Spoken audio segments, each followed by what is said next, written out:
ఇప్పుడు మీరు గోల్డ్ కొనాలి అంటే ఒక 3 లక్షలు 4 లక్షలు లేదే మీరు గోల్డ్ స్టోర్లోకి అడుగు కూడా పెట్టలేరు. ఎస్, మన 30,000 నుంచే మనం వెళ్ళిపోయి ఏకాది జ్యువెలర్స్కి వెళ్ళి ఒక ఇన్వెస్ట్మెంట్ పక్కన పెట్టుకోవచ్చు, అట్ ద సేమ్ టైం ఫంక్షన్స్కి వాడచ్చు. ప్రైస్ ఒకటే కాకుండా రేంజ్ ఆఫ్ ప్రోడక్ట్స్ కూడా ఆల్మోస్ట్ గోల్డ్ ఎన్ అవైలబుల్, దానికి మించి వచ్చేసాయి రేంజ్ కూడా. I request every viewer to come have a look at the store also.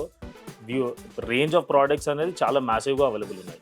So ఇప్పుడు మీరు కంపారిజన్ వచ్చేసి జనరల్గా చేస్తారు, అయితే ఏ పెళ్లి కూతురైనా వాళ్ళకి మంచి జ్యువెలరీ వేసుకోవాలన్నది ఎవరికి, ఏ ఆడవాళ్ళైనా ఒక కళ.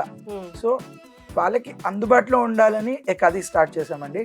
Are core thought is to bring that happiness to every women around. చిన్న ఐడియాతో స్టార్ట్ చేసాము.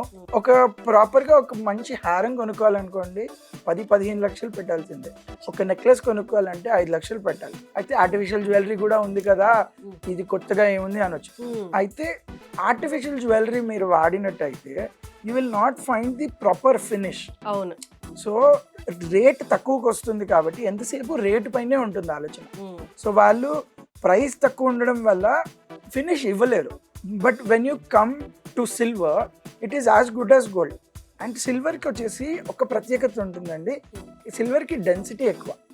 మీరు బంగారంలో ఏదైతే ఒక 20 గ్రాముల్లో చేయిస్తారో సేమ్ థింగ్ సిల్వర్లో మనకి 12 గ్రాముల్లో అచీవ్ అయిపోతుంది. బడ్జెట్ ఎక్కువ కాదు కాబట్టి. ఇప్పుడు బంగారం అయితే మనకి 10,000 పర్ గ్రామ్. అవును. సో మనం మ్యానుఫ్యాక్చరర్స్కి కూడా ఆ డెన్సిటీ మూలంగా అనుకోండి, వెయిట్ మూలంగా అనుకోండి, ప్రైస్ మూలంగా కంఫర్ట్ ఇస్తుంది.